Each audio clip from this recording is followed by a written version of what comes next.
With the Batman now out in the theaters, there are 14 films that feature the Cape Crusader. We're skipping the dozens and dozens of animated films. So today we're ranking the Batman films from worst to best. Let's get started. How's it going, movie watchers? Thank you guys for stopping by my channel. Today we're ranking the Batman films, the films that have Batman in them. We're going to be including the Zack Snyder's Justice League and Joss Whedon's Justice League, also the Lego Batman film, and Batman Mask of Phantasm. So leave your list down below. How would you rank all 14 of these films? Coming in last place is Batman and Robin. This is one of the films that is so bad that it's good. This is one of the worst films ever made.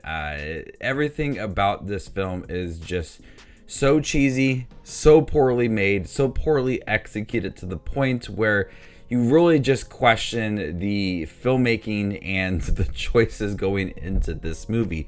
With George Clooney as Bruce Wayne, which does not fit at all. Arnold Schwarzenegger as Mr. Freeze. The story tries to be serious at times, but also is very, very campy, and the two just do not work. If it wanted to be a film that didn't take itself too seriously and just be very campy, like the Adam West Batman series and movie, I think it would have been a completely different movie, but it tries to be very serious, and the campy moments just come off as so bad. This is a film that's enjoyable to watch because you laugh at how terrible the movie is, with George Clooney and the bat nipples and Mr. Freeze and Poison Ivy and ridiculous Bane in the film. It's just so bad that it's fun to watch, but it is considered to be one of the worst films ever made, and I agree with that. Coming in at number 13 is Justice League.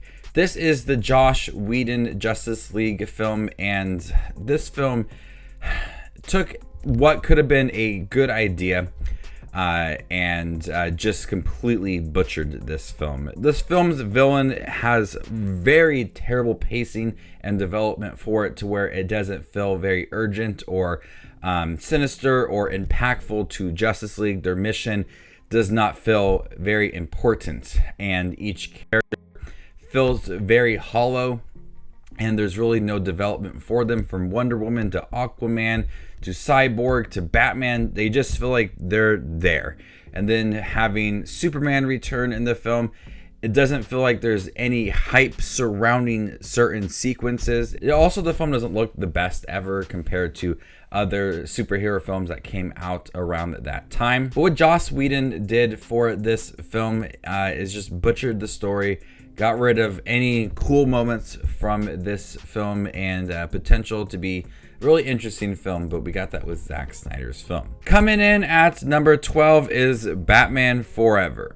This film's enjoyable. I do think that Jim Carrey and Tommy Lee Jones are pretty good in their role. I think Jim Carrey fits the role of the Riddler pretty well, but it doesn't have the most gripping story within here. It feels like Batman and Robin. It's trying to be very serious but also very campy, but I think it just kind of is a little tighter than Batman and Robin, to the point where you kind of get invested in the storyline, and some of the darker moments are there. I like that it did explore Bruce Wayne and his past, and dealing with the trauma of losing his parents. I think that was a moment that was handled pretty well, that added some depth to this character, where George Clooney didn't have any of those moments to the character. But the villains in here, Two-Face and the Riddler, are enjoyable. They play off of each other very well. The film's just very campy and tries to be serious. At times it does not work, the two, but also at times the more dramatic scenes are coming out, which I did appreciate. And Val Kilmer was a decent Batman. Not the best Batman ever, but a pretty good one.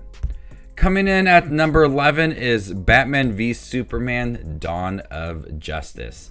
I was really excited for this film, and I was let down. I do think the Ultimate Edition is significantly better, but I'm going with the ranking of just this film, and it just feels completely rushed.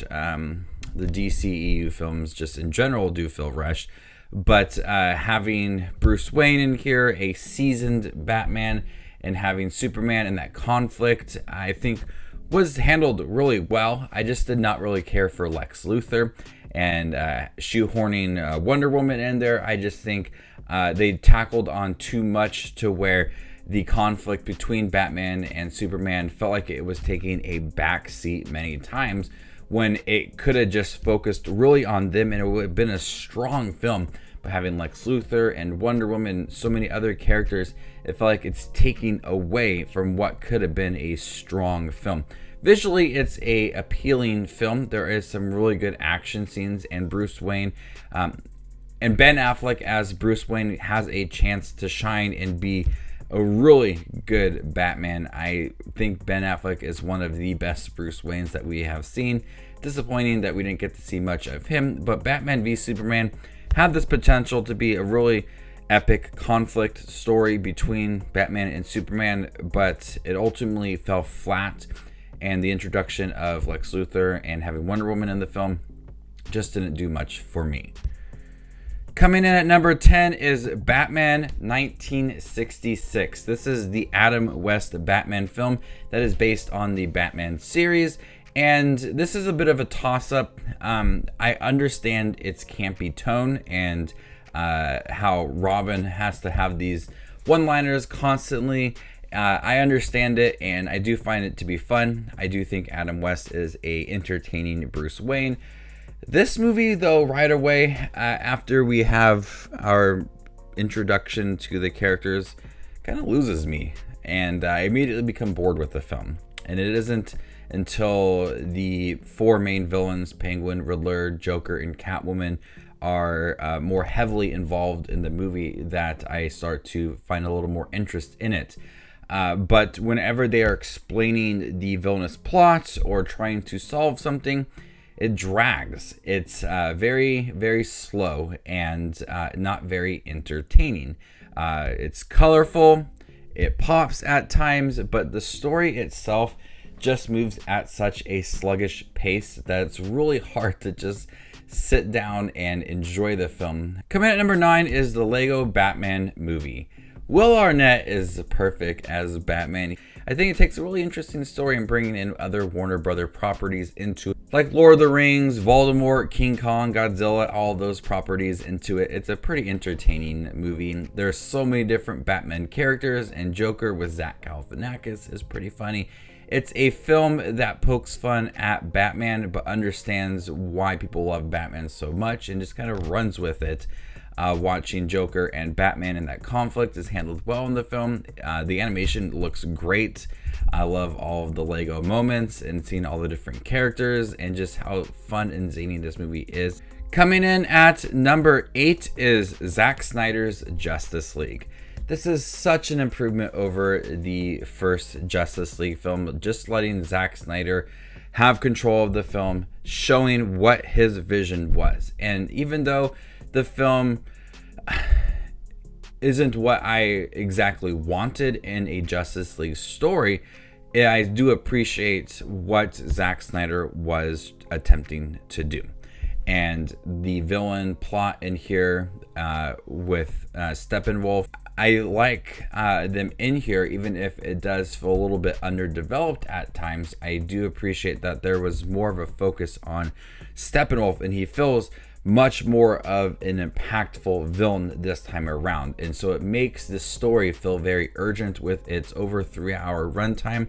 I do appreciate the story and how it is flowing and how all the Justice League members feel way more developed, and there is a lot of chances for them to shine and feel like a very integral part to the Justice League, especially Cyborg.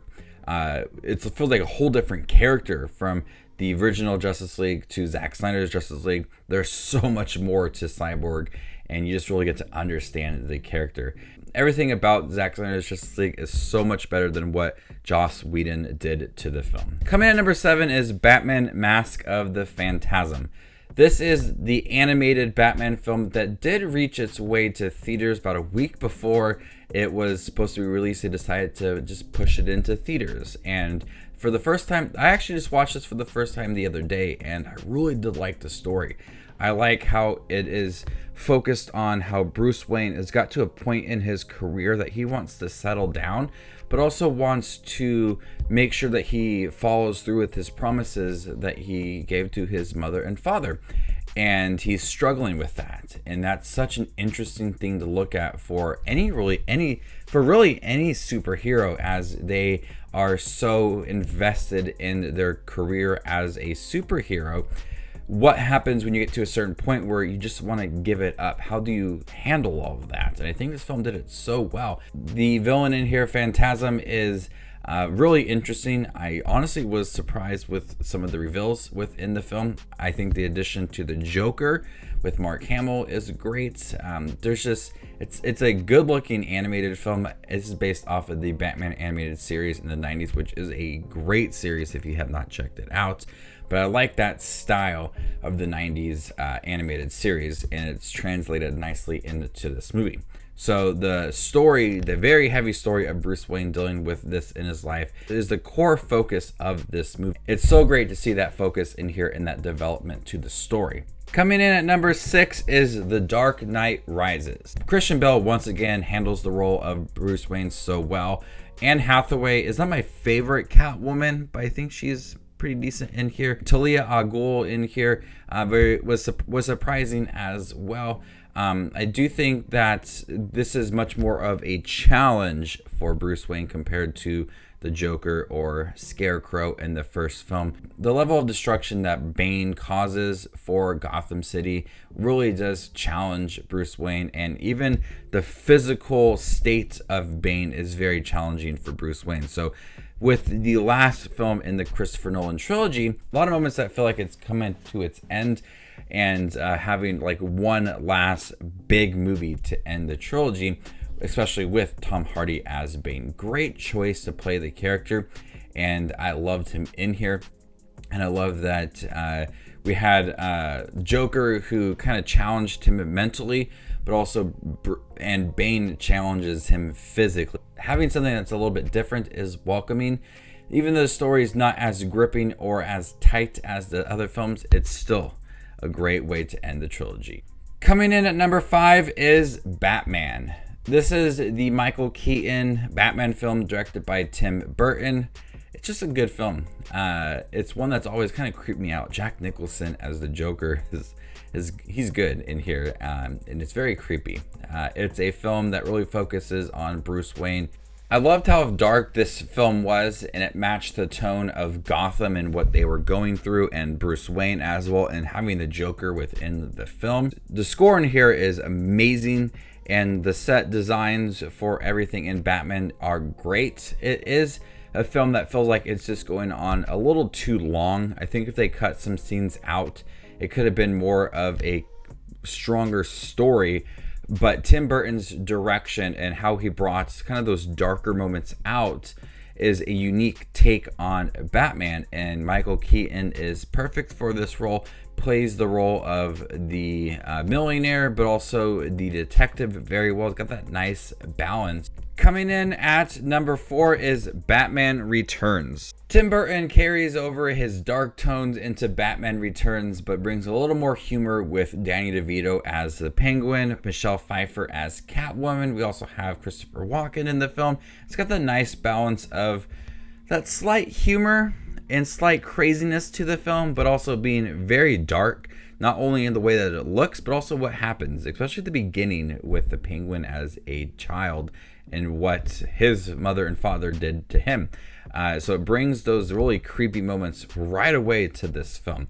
And the movie is slimy, it's gross, especially in regards to some of the moments with the Penguin. I think Dan DeVito just gives a really unhinged performance, very crazy performance as the Penguin. Michelle Pfeiffer is probably one of the best, if not the best, Catwoman. I loved how crazy she was in that film, and how that relationship between her and Bruce Wayne was explored very nicely. I would rather watch this film over The Batman for its psychotic moments, how bleak it is, how dark and funny this movie is, and Dan DeVito and Michelle Pfeiffer in here really playing off of each other very well and giving some of the most iconic performances for super villains in a movie.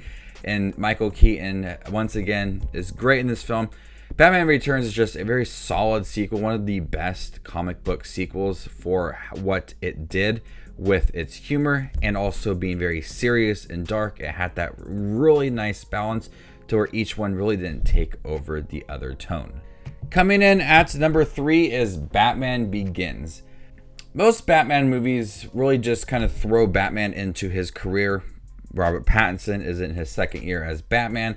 We had Ben Affleck as a very seasoned Batman, but I like that this film kind of slowed things down, had Bruce Wayne train as Batman several times with Ra's al Ghul, and mentally and physically being broke down to really challenge himself to become the Batman. And also having the Scarecrow in here.